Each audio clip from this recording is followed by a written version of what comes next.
میں نے جب ٹیچنگ کی تھی نا یہ فزیکل کلاس میں تقریباً میری سیلری تھی وہاں پہ 18,000. اب اس سے اچھی سیلری پہ میں نے اپنے ساتھ 2 قاری صاحبان کو رکھ دیا. مدارس میں آئمہ حضرات کی جو تنخواہیں ہوتی ہیں بہت معقول سی ہوتی ہیں، اور میری آپ سے ریکویسٹ ہے کہ آپ میری سیلری کو بڑھائیں کہ میں اس 15,000 سے بہت ہی مشکل سے اپنے گھر کا گزارا کرتا ہوں. پہلے تو یہ ہوتا تھا کہ تقریباً سارا سسٹم چلا کے 35 سے 40,000 آمدن تھی. جتنے میں اسٹوڈنٹ پڑھا رہا ہوں 1 لاکھ روپے کہیں بھی نہیں گیا، کہ جنہوں نے بتایا کہ ہمارے پاس یہاں پہ مسجدیں بہت دور دور ہیں.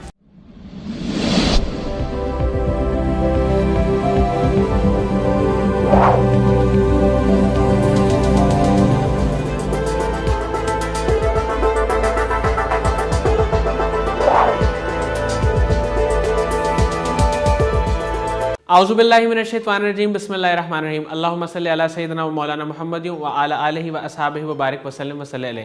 ناظرین، آج جو مہمان ہمارے ساتھ موجود ہیں وہ ایک بہت ہی پیارے اچھے قاری صاحب ہیں. انہوں نے یہ سوچا کہ یہ امام مسجد تو ہیں اور اس کے ساتھ ساتھ لوگوں کو قرآن کی تعلیم بھی دے رہے ہیں، اس کی تجوید اور قرات سکھاتے ہیں، تو کیوں نہ یہ کوئی ایسی سورس آف ارننگ جنریٹ کریں جس سے یہ اس کے علاوہ بھی کوئی ارننگ کر سکیں. تو انہوں نے فیس بک کامرس کا کورس کیا اور وہاں سے ارننگ سٹارٹ کی. آج یہ ماہانہ تقریباً 1 لاکھ یا اس سے زائد کما رہے ہیں. ہم ان سے جانیں گے کہ فیس بک پہ کمپین کیسے چلائی جاتی ہے، فیس بک کامرس کے ذریعے ارننگ کیسے کی جاتی ہے، اور اس سارے سفر میں ان کے ٹرینرز کون کون تھے، اور انہوں نے یہ کورس کب اور کیسے کیا، اور یہ مزید علماء کرام کو اور جو حفاظ حضرات ہیں ان کو کیا مشورہ دیتے ہیں جن کی تنخواہیں تھوڑی ہیں، وہ کس طرح فیس بک کامرس میں آ کے ارننگ سٹارٹ کر سکتے ہیں. بہت بہت شکریہ حافظ رضوان صاحب آپ کی تشریف آوری کا. سر مجھے یہ بتائیے گا کہ آپ بنیادی طور پہ ایک قاری ہیں، آپ قرآن کی تلاوت بھی کرتے ہیں اور قرآن پڑھنا لوگوں کو سکھاتے ہیں، اس کے ساتھ آپ امام مسجد بھی ہیں. آپ نے کیسے سوچا کہ میں فیس بک پہ ارننگ کا کوئی کورس کر کے فیس بک سے ارننگ سٹارٹ کروں؟ یہ خیال، یہ سوچ آپ کے ذہن میں کیسے آئی؟ سب سے پہلے تو شکریہ کہ آپ نے یہاں بلایا. تو میں پہلے ایک امام مسجد تھا اور امامت اب بھی کر رہا ہوں اور انشاءاللہ کرتا رہوں گا، کیونکہ امامت کے بہت زیادہ فوائد ہیں کہ انسان بہت سارے صغائر و کبائر سے محفوظ رہتا ہے. اور ایک تو یہ کہ بہت بڑا فائدہ کہ انسان کی 5 نمازیں جماعت کے ساتھ اہتمام ہو جاتے ہیں. تو اس کے علاوہ میں ظہر کی نماز کے بعد سے رات تقریباً 10-11 بجے تک ٹیوشنیں پڑھاتا تھا، ہوم ٹیوشن. اور میں نے تقریباً کچھ 7-8 ماہ میں نے ایک جاب بھی کی ہے فزیکل قرآن ٹیچنگ کی. تو اس کے بعد میں نے سر شہزاد صاحب کے GBOB کچھ کورسز سنے میں نے، اور پھر ان کا ایک کورس آیا تھا اسی فاؤنڈیشن سے FB کامرس، وہ سنا. اور اس کو سننے کے بعد میرے اندر یہ شوق پیدا ہوا کہ میں بھی آن لائن ٹیچنگ کی طرف آؤں. تو پھر میں نے وہ جو ٹیچنگ کر رہا تھا فزیکل کلاس اس کو چھوڑا اور پھر میں یہاں پہ آیا، سر سے بات کی اور کورس باقاعدہ سٹارٹ کیا، اور اس کے بعد اب الحمدللہ. سر مجھے یہ بتائیے گا کہ اس کورس میں کیا کیا چیزیں سکھائی جاتی ہیں اور فیس بک کے ذریعے ارننگ کیسے ہوتی ہے؟ اس کورس میں یہ سکھایا جاتا ہے پروڈکٹ ہنٹنگ ہو گیا، اس کے علاوہ آڈینس کو ٹارگٹ کرنا، اچھی آڈینس کو اچھی طرح کمپین چلانا، اور پھر اور کئی چیزیں ہیں. ان کو بیان کرنے کی طرف آئیں تو تفصیل بہت زیادہ ہے کیونکہ وقت بھی تھوڑا ہے. تو آپ یوں سمجھ لیں خلاصتاً کہ جیسے ماں باپ چھوٹے سے بچے کو فنگر پکڑ کے چلانا سکھاتے ہیں نا، اسی طرح اس کورس میں یا اس کہہ لیں کہ اس ادارے میں اور یہ جو اساتذہ ہمارے جو ٹریننگ دیتے ہیں بالکل اسی طرح آپ کو چلاتے ہیں. اور جو بھی آپ جس فیلڈ میں آپ کام کرنا چاہتے ہیں، جو پروڈکٹ سیل کرنا چاہتے ہیں، جو آپ سروسز دے سکتے ہیں، جو کچھ بھی آپ کر سکتے ہیں نا وہ آپ کو کرواتے ہیں، اور شروع سے لے کر آخر تک آپ کے ساتھ رہتے ہیں، ہر حوالے سے آپ کی رہنمائی کرتے ہیں اور آپ کو مین راستے پہ لے کر آتے ہیں. مجھے سر یہ بتائیے گا کہ جو لوگ یہ سیکھنا چاہتے ہیں ان کے لیے انگریزی زبان سیکھنا کیا ضروری ہے؟ جی بالکل ایسا نہیں ہے. اصل میں قرآن ٹیچنگ کر رہا ہوں آن لائن، تو میری فیلڈ کے اکثر لوگ ایسے ہوں گے، آئمہ حضرات، حفاظ، قراء حضرات، جن کو سب سے بڑا ایشو یہ ہوتا ہے کہ انگلش بولنی آتی، سیم میری طرح. تو مجھے اتنی خاص انگلش نہیں بولنی آتی، اور اب بھی نہیں آتی، پہلے بھی نہیں آتی تھی. تو خیر اصل میں اس کا ایک تو یہ ہوتا ہے کہ وہ اسکول میں کم پڑھے ہوتے ہیں، اور مدارس میں ہماری ٹوٹل جو بکس ہوتی ہیں شروع سے آخر تک ساری ہوتی ہیں عربک زبان میں. تو عربک ٹھیک ٹھاک ہوتی، انگلش نہیں اتنی خاص آتی. تو انگلش کا مجھے بھی نہیں اتنی آتی تھی، تو خیر اللہ نے کرم کیا، اس میں انگلش کا کوئی ایشو نہیں ہوتا، آپ کو اردو بھی بولنی آتی ہے، پنجابی بول سکتے ہیں آپ، پشتو، کوئی بھی زبان آپ کو آتی ہے تو آپ کو کوئی مسئلہ نہیں، آپ اچھے خاصے طریقے سے آپ کما سکتے ہیں اور پڑھا سکتے ہیں، سب کچھ کر سکتے ہیں، انگلش کا کوئی مسئلہ نہیں ہے۔ سر اس فیلڈ میں اس کی کون کون سی مزید جہتیں ہیں اور اس میں گروتھ کے چانسز کتنے ہیں؟ دیکھیں جہاں تک گروتھ کی بات ہے نا، تو میں تقریباً 15 نومبر کو میں نے کورس سٹارٹ کیا تھا، یہ باقاعدہ کمپین چلائی اور سسٹم اپنا شروع کیا۔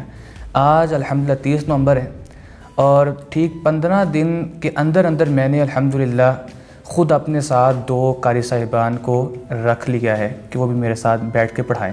میں نے جب ٹیچنگ کی تھی نا یہ فزیکل کلاس میں، تقریباً میری سیلری تھی وہاں پہ 18,000، تو اب اس سے اچھی سیلری پہ میں نے اپنے ساتھ 2 قاری صاحبان کو رکھ دیا۔ اب اس سے بڑھ کر میں گروتھ کی کیا مثال دے سکتا ہوں، کیا کہہ سکتا ہوں آگے۔ الحمدللہ پہلے میرا ذہن تھا کہ میں جنوری سے باقاعدہ ایک اپنا ادارہ، اس کا سسٹم شروع کروں، لیکن جو صورتحال ہے وہ یہ کہ انشاءاللہ آگے دسمبر سے انشاءاللہ باقاعدہ ایک ادارے کا آغاز کیا جائے گا۔ سر یہ کورس سیکھنے میں آپ کو کتنے دن لگے اور پھر آپ نے ارننگ کب سے شروع کی؟ جی کورس تھا ہمارا 21 دن کا FB کامرس، اور یوں سمجھ لیں کہ میرا پہلے ذہن تھا کہ میں پروڈکٹ کی طرف آؤں، ایئر سے متعلقہ کچھ پروڈکٹ تھی 2-3، تو وہ میں نے سیل کرنی تھی، تو ان کے حوالے سے ان کی ساری تیاری، ان کے ساز و سامان، ان کے لیبلز کو تیار پرنٹ کروانا، ڈیزائننگ کے حوالے سے پوسٹ ڈیزائن کروانا، یعنی سارا جو سلسلہ تھا تقریباً 1 ہفتے میں طے ہوا۔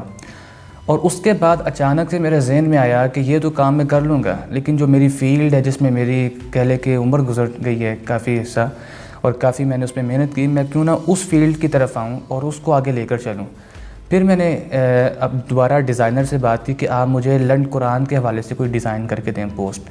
ان کی ان دنوں میں سسٹر کی شادی تھی، تو غالباً پھر 1 ہفتہ مزید لگا، یوں سمجھ لیں کہ 2 کورس کرنے کے 2 ہفتے بعد میں نے اپنا کام سٹارٹ کیا تھا، اور اسی دن مجھے بہت زیادہ ایڈمیشن آ گئے تھے۔ اچھا سر مجھے یہ بتائیں کہ جو باقی علماء حضرات ہیں یا جو مسجد میں امامت کرواتے ہیں، کیا آپ ان لوگوں کو بھی یہ نصیحت کریں گے یا مشورہ دیں گے کہ وہ بھی فیس بک کامرس کو سیکھیں اور اس کورس میں انرول کریں اور اس کے ذریعے آگے ارننگ سٹارٹ کریں؟ جی میری فیلڈ کے جتنے بھی لوگ ہیں میں سب سے یہی ریکویسٹ کروں گا کہ آپ بھی اس طرف آئیں، کیونکہ مساجد میں، مدارس میں ائمہ حضرات کی جو تنخواہیں ہوتی ہیں بہت معقول سی ہوتی ہیں، 10,000 15,000، کوئی چھلانگ لگا لیں تو 20,000 ہوتا ہے، یا اس سے بھی بڑھ کر کہیں ایسے ہوتا ہے، کسی ایک شہر میں کوئی ایک مسجد ہوتی ہے جہاں 25-30,000 دیتے ہیں، تو عام روٹین میں 10-15، اور میں سمجھتا ہوں کہ 10-15,000 سیلری میں اس دور میں گزارا بالکل ناممکن ہے۔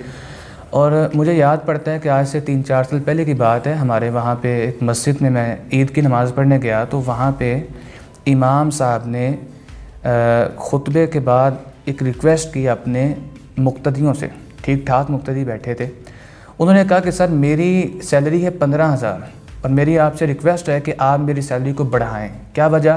کہ میں اس 15,000 سے بہت ہی مشکل سے اپنے گھر کا گزارا کرتا ہوں، میں نے اپنے بچوں کو تعلیم دلوانی ہے، سو مجھے اس تعلیم کو اپنے بچوں کو دلوانے کے لیے اتنے پیسے نہیں ہیں کہ میں ان کو دلوا سکوں، لہٰذا میری پے کو بڑھائیں۔ یعنی یہ حالات ہوتے ہیں، میں نے خود، کیونکہ میری فیلڈ ہے میں کافی جانتا ہوں، تو میں اپنی فیلڈ کے جتنے بھی لوگ ہیں، حفاظ ہیں، علماء کرام، ائمہ حضرات جو بھی ہیں، ان سب سے کہوں گا کہ آپ بھی یہ FB کامرس کورس کریں، کوئی مشکل نہیں ہے، کوئی ایسا نہیں کہ آپ کو بہت محنت کرنی پڑتی ہے، صرف 1 گھنٹے کی کلاس ہوتی ہے، آپ آن لائن لے سکتے ہیں، آن لائن لیں، اگر آپ فزیکل لے سکتے ہیں تو فزیکل بھی لیں، اور اس کا فائدہ اتنا ہے کہ آپ جو ہے بہت ہی معقول سی فیس میں بہت کچھ سیکھتے ہیں اور پھر آگے بہت زیادہ آگے تک چلے جاتے ہیں، بہت زیادہ کامیاب ہو جاتے ہیں۔ تو میں یہی ریکویسٹ کروں گا اپنی جتنی بھی فیلڈ کے لوگ ہیں کہ آپ بھی امامت کریں، وہ تو ہمارا ایک کہہ لے کہ ایک بڑے اعزاز کی بات ہے، کرنا چاہیے، اور اس میں ثواب بھی بہت ہے اور ذریعہ ایک نجات کا ایک ذریعہ ہے۔ امامت کریں، قرآن کی تعلیم آگے دیں، احادیث کی تعلیم آگے دیں، عالم کورس جو کروا رہے ہیں وہ کروائیں گے تو بہت اچھا کام ہے، لیکن اس کے ساتھ ساتھ آپ جو ہیں اس طرف بھی آئیں تاکہ آپ کو جو ہے لوگوں کی طرف نظر نہ کرنی پڑے کہ یہ ہمیں دیں گے تو ہمارا کچھ آگے سلسلہ چلے گا۔ سر مجھے یہ بتائیے گا کہ آپ اس کورس کو کرنے کے بعد اب ماہانہ کتنا کما رہے ہیں؟ پہلے تو یہ ہوتا تھا کہ تقریباً سارا سسٹم چلا کے 35 سے 40 ہزار آمدن تھی، لیکن اب الحمدللہ ابھی تو میں 15 دن مجھے ہوئے ہیں اور 1 لاکھ جتنے میں اسٹوڈنٹ پڑھا رہا ہوں 1 لاکھ روپے کہیں بھی نہیں گیا. آپ اس کا تجربہ اس بات سے کر لیں, اندازہ لگا لیں کہ جس فیلڈ میں اب میں موجود ہوں نا, اب یقین جانیں کہ 10-10 ہزار 15-15 ہزار لوگ ویسے چھوٹے چھوٹے گفٹ میں دے دیتے ہیں. تو باقی فیس ہم کسی سے طے تو نہیں کرتے, یہی کہتے ہیں کہ آپ پڑھیں اور جو آپ خوشی سے کریں گے وہی ہماری طرف سے قبول ہوتا ہے. سر آپ کیا پڑھاتے ہیں اس پہ؟ تجوید پڑھاتے ہیں یا اس کی ترجمہ پڑھاتے ہیں, کیا پڑھاتے ہیں؟ جی میں 6 قسم کے مختلف کورسز کروا رہا ہوں. ناظرۃ القرآن, حفظ القرآن, تجوید و قراءت کورس, ترجمہ تفسیر اور فرض علوم, بیسک عربک گرامر. سر مجھے یہ بتائیے گا کہ فیس بک پہ جو کمپین آپ چلاتے ہیں اس کا پورا طریقہ کار کیا ہوتا ہے؟ پہلے ایک پیج بناتے ہیں, اس پہ پوسٹ کرتے ہیں, پھر وہ آگے کس طرح چلتا ہے؟ جی اس میں اس طرح ہوتا ہے کہ پیج بنایا جاتا ہے اور اس پہ پھر اپنی پوسٹ ڈیزائن کروا کے اس کی باقاعدہ کمپین چلائی جاتی ہے, مخصوص کنٹریز کو ٹارگٹ کر کے, مخصوص لینگویج کو ٹارگٹ کر کے. تو پھر وہ جس کیٹیگری کے لوگوں کو ہم اور جس کنٹری کو ٹارگٹ کرتے ہیں اس کنٹری میں موجود اس کیٹیگری کے لوگوں کے سامنے ہمارا ایڈ شو ہوتا ہے, اور پھر وہ اسی ایڈ کے ذریعے ہم تک واٹس ایپ پہ آتے ہیں, اور پھر باقاعدہ ان کو اپنے کورسز کی ڈیٹیل دی جاتی ہے, اور پھر ان سے ٹائمنگ ڈیسائیڈ کیا جاتا ہے, اور پھر ان کو باقاعدہ پڑھانا شروع کر دیا جاتا ہے. زوم پہ, اسکائپ, یہ 2 زیادہ یوز ہوتی ہیں ایپس. سر اس سارے سفر میں آپ کے ٹرینر کون تھے اور وہ کون لوگ تھے جنہوں نے آپ کو متاثر کیا, جن کی پھر آپ نے بات مانی اور اس سارے سفر کو کنٹینیو کیا؟ جی میرے جو ٹرینرز تھے اس حوالے سے وہ تھے سر شہزاد احمد مرزا صاحب اور سر فواز احمد مرزا صاحب. اللہ تعالیٰ ان پر اپنی نظر رحمت فرمائے, دونوں جہاں میں کثیر بلائیاں عطا فرمائے. بہت ہی شفیق ترین اساتذہ ہیں, اور یقین جانیں کہ شروع سے اب تک ہر حوالے سے ہر سٹیپ پہ بہت اچھے طریقے سے رہنمائی کرتے ہیں, گائیڈ کرتے ہیں. اور میں سمجھتا ہوں کہ اس فیلڈ میں اگر میں یہاں تک پہنچا ہوں تو یہ ان 2 شفیق اور مہربان اساتذہ کی برکت سے. سر فیوچر میں آپ کا کیا پلان ہے؟ جب اس کو آپ ایک ادارے کی شکل دیں گے تو وہ پھر کس طرح سے چلے گا اور کس طرح آگے بڑھے گا؟ جی انشاءاللہ فی الحال تو اس طرح ہے کہ میں 2 قاری صاحبان رکھے ہیں, تو انشاءاللہ آگے مزید اس ادارے کو وسیع کریں گے, اور میری کوشش تو ہے کہ انشاءاللہ 100+ قاری صاحبان کو رکھا جائے اور اس سسٹم کو مزید وسیع کیا جائے. اور مجھے اللہ تعالیٰ کی رحمت سے پوری امید ہے کہ اللہ تعالیٰ ضرور میری اس کوشش میں, اس نیت میں ضرور مجھے استقامت اور کامیابی عطا فرمائے گا. اور یہ ایک بہت ثواب کا کام میں سمجھتا ہوں کہ 100 قاری صاحبان ہوں گے. تو ویسے تو میں خود بھی ابھی فی الحال جو میں پڑھا رہا ہوں, جو میرے ساتھ قاری صاحبان ہیں, وہ تقریباً ہم سب جو ہے آؤٹ آف کنٹری ہی پڑھا رہے ہیں. صرف پاکستان سے ایک اسٹوڈنٹ میں پڑھا رہا ہوں. تو انشاءاللہ جب مزید قاری صاحبان ہوں گے تو آؤٹ آف کنٹری لوگ جو وہاں پہ مطلب نہیں پڑھ سکتے, میرے پاس کئی ایسے اسٹوڈنٹ ہیں کہ جنہوں نے بتایا کہ ہمارے پاس یہاں پہ مسجدیں بہت دور دور ہیں. ایک بات. دوسری بات وہ یہ کہتے ہیں کہ اگر ہم مساجد میں جائیں بھی تو ہمارے پاس اتنا ٹائم نہیں ہے, اور پھر کافی ایسے لوگ ہیں جن کو بچپن میں پڑھنے کا موقع نہیں ملا, اب وہ مطلب بڑے ہو گئے, 35 سال 50 سال ایج ہو گئی ہے, ان کے اندر ایک شوق ہوتا ہے کہ چلیں اب ہمارے پاس ٹائم ہے, ہم کچھ ٹائم نکال سکتے ہیں, ہم پڑھ سکتے ہیں. تو ایسے لوگوں کی سمجھ لیں کہ اس ذریعے سے وہ بھی قرآن کی طرف آئیں گے, قرآن کو پڑھیں گے, قرآن پاک کو سیکھیں گے, سمجھیں گے. تو میں سمجھتا ہوں یہ بہت ایک اچھی بات ہے کہ, اور یہ ہمارے لیے ذریعہ نجات بھی ہے انشاءاللہ. بہت بہت شکریہ حافظ رضوان صاحب آپ کی تشریف آوری کا. ناظرین مجھے امید ہے کہ اس انٹرویو سے آپ نے یہ سیکھا ہوگا کہ فیس بک کامرس کے ذریعے آپ کس طرح پڑھا سکتے ہیں یا اس پہ کس طرح کوئی کمپین چلا کے ارننگ سٹارٹ کر سکتے ہیں. بہت بہت شکریہ. اللہ حافظ.